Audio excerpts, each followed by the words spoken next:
Hello दोस्तों, आज की इस वीडियो में हम करने जा रहे हैं पियाजे की कॉग्निटिव डेवलपमेंट थ्योरी। और कॉग्निटिव डेवलपमेंट थ्योरी को हम लोग डिटेल में जानेंगे, बट स्टार्ट करने से पहले आपको बता दें कि हम पियाजे की बायोग्राफी के ऊपर एक वीडियो ऑलरेडी बना चुके हैं। अगर आपने अभी तक वो वीडियो नहीं देखी है तो ऊपर आई बटन पर क्लिक करके वो वीडियो जरूर देखें। तो चलिए शुरू करते हैं आज की ये वीडियो। कॉग्निटिव डेवलपमेंट थ्योरी की इस वीडियो को हमने 3 अलग अलग पार्ट्स में डिवाइड किया है, जिसमें फर्स्ट पार्ट में हम जानेंगे कि कॉग्निशन क्या होता है। सेकंड पार्ट में हम बात करेंगे इम्पोर्टेंट टर्म्स की जो पियाजे ने अपनी थ्योरी में दी हैं, जैसे कि स्कीमा, एसिमिलेशन और अकोमोडेशन।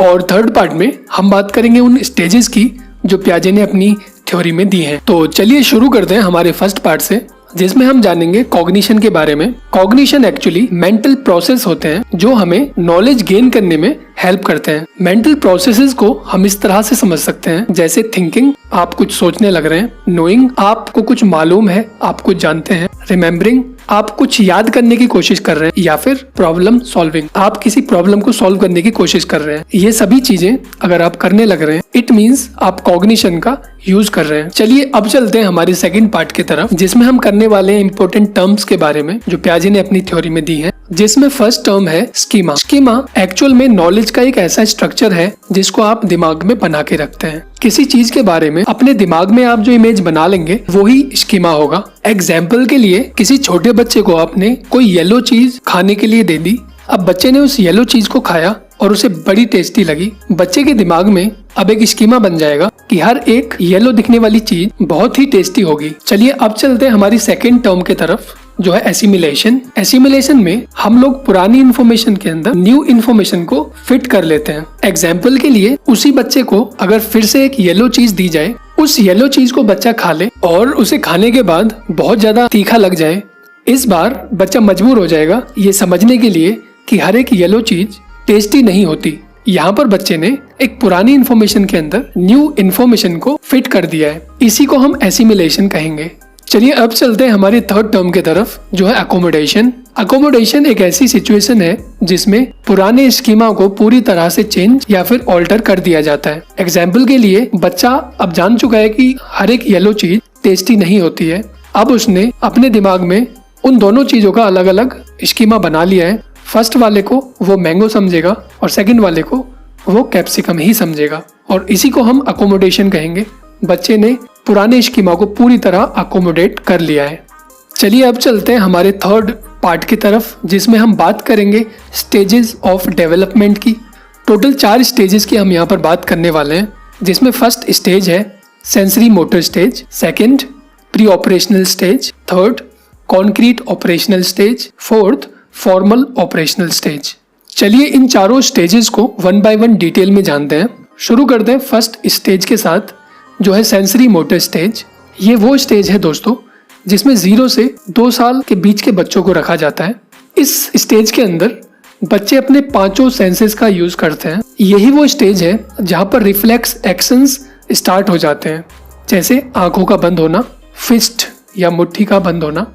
इसी स्टेज में ग्रॉस मोटर स्किल्स भी देखने को मिलते हैं, जिसके अंदर बच्चा अपनी बॉडी के बिगर मसल्स वाले पार्ट्स को यूज करना स्टार्ट कर देता है। नेक्स्ट, इमिटेशन भी इसी स्टेज में देखने को मिलती है। इमिटेशन का मतलब हुआ, आप जिस तरह से बच्चे के सामने करेंगे, बच्चा उसी की नकल करना स्टार्ट कर देता है। ये सेंसरी मोटर स्टेज के अंदर ही देखने को मिलता है। Next, object permanence. दोस्तों इसी स्टेज में बच्चों के अंदर ऑब्जेक्ट परमानेंस डेवलप हो जाता है, लेकिन 1.5 साल के बाद स्टार्ट होता है। ऑब्जेक्ट परमानेंस का मतलब हुआ कि बच्चे के सामने कोई चीज रखी थी, उसको हटा लिया जाए तो बच्चा अभी भी सोचेगा कि वो चीज कहीं मौजूद है। नेक्स्ट, गोल डायरेक्टेड बिहेवियर। गोल डायरेक्टेड बिहेवियर इसी स्टेज में देखने को मिलता है, जिसमें बच्चा अपने एम की तरफ जाना चाहता है। अगर आप उसे रोकेंगे वो नहीं रुकेगा, जिस चीज को वो लेना चाहता है वो उसकी तरफ जाता ही रहेगा। चलिए अब चलते हैं हमारी सेकंड स्टेज की तरफ, जो है प्री ऑपरेशनल स्टेज। इस स्टेज के अंदर 2 से 7 साल तक के बच्चों को रखा जाता है, और इस स्टेज का दूसरा नाम अर्ली चाइल्डहुड भी होता है। यही वो स्टेज है जहाँ पर बच्चे के अंदर एनिमिज्म डेवलप हो जाता है, मतलब बच्चे के सामने जितने भी खिलौने हैं वो उन सभी को एक लिविंग थिंग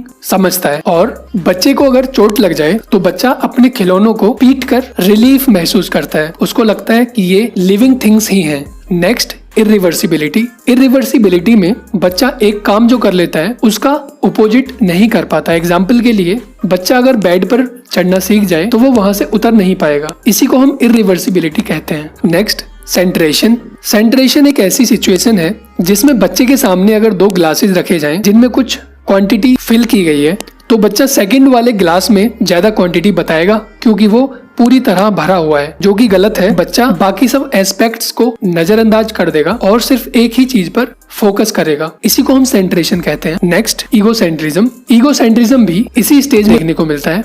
अगला है ट्रांसडक्टिव रीजनिंग। इसको एक एग्जाम्पल की हेल्प से समझते हैं। आपको याद होगा बचपन में एक कार्टून आया करता था जिसमें एक बच्ची आया करती थी जिसका नाम था डोरा। वो हमेशा कार्टून देख रहे बच्चों से सवाल पूछा करती, जैसे बताइए एलिफेंट कहाँ है या फिर डाइस कहाँ है, और सभी बच्चे उसका रिप्लाई भी करते थे।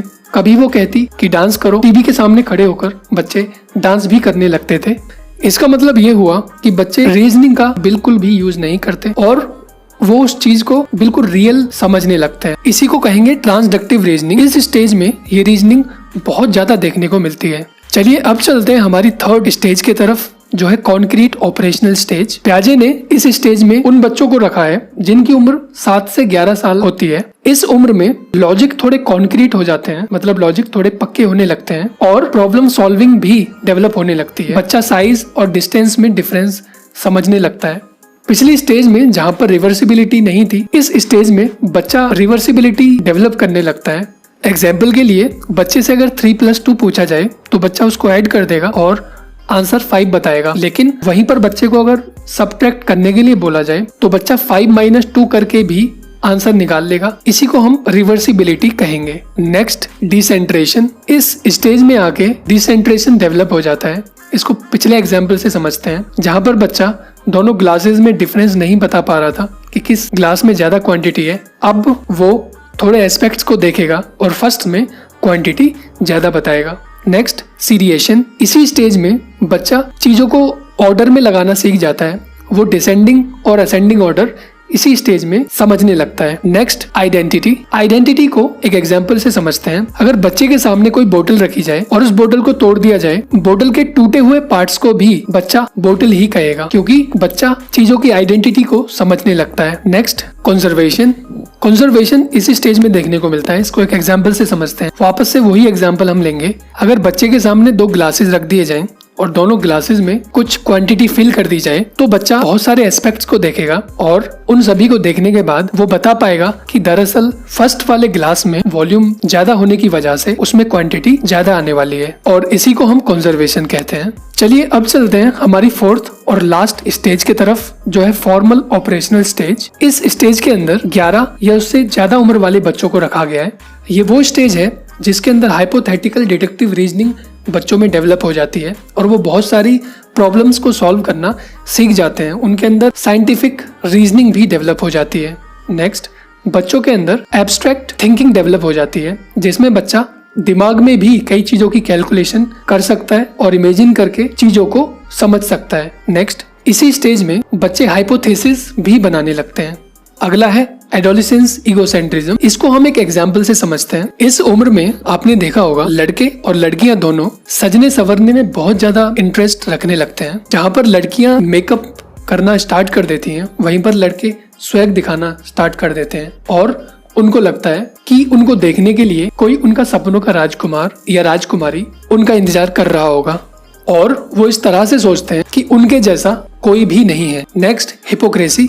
इस स्टेज के अंदर हिपोक्रेसी भी बहुत ज्यादा देखने को मिलती है। इस स्टेज में आने के बाद बच्चे थोड़ी फेकनेस भी दिखाना शुरू कर देते हैं। इसको एक एग्जाम्पल से समझते हैं। हमारे स्कूल में एक बच्चा था जो बहुत ज्यादा शो ऑफ किया करता था। एक दिन वो हमसे आके कहता कि उसका नासा में सिलेक्शन हो गया है। ये बात हमारे लिए एक मजाक से कम नहीं थी, क्योंकि 7th क्लास में पढ़ने वाला बच्चा जो अपना होमवर्क ठीक से नहीं कर पाता है, उसको नासा वाले बुला के लेके जा रहे हैं। वो ऐसा इसीलिए किया करता था ताकि उसको हमारे ग्रुप में एक जगह मिल सके। इस स्टेज में आने के बाद बच्चे फेकनेस दिखाते हैं ताकि वो अच्छे ग्रुप का हिस्सा बन सके। दोस्तों, आज की इस वीडियो में हमने बात की प्याजे की थ्योरी के बारे में और उसको बहुत ही डिटेल में जाना, जिसमें हमने पहले देखा कॉग्निशन क्या है, फिर हमने बात की थी उन टर्म्स की जो प्याजे ने अपनी थ्योरी में दी हैं, और फिर हमने बात की चारों स्टेजेस की। आशा करते हैं आपको इससे प्रॉफिट जरूर मिला होगा। दोस्तों इसी तरह के कंटेंट और वीडियोस के लिए हमसे जुड़े रहें। अगर आपको साइकोलॉजी या बीएड से रिलेटेड नोट्स चाहिए तो आप हमारी वेबसाइट पर जरूर विजिट करें। अगर ये वीडियो आपको पसंद आई तो इसको लाइक करना ना भूलें, इसको शेयर करें अपने दोस्तों के साथ और चैनल को सब्सक्राइब जरूर करें। आप हमें हमारे सोशल मीडिया हैंडल्स जैसे फेसबुक, इंस्टाग्राम और टेलीग्राम पर भी फॉलो कर सकते हैं। इन सभी की लिंक्स नीचे डिस्क्रिप्शन बॉक्स में दे दी गई हैं। आप वहां जाएं और हमें फॉलो जरूर करें। बहुत बहुत धन्यवाद।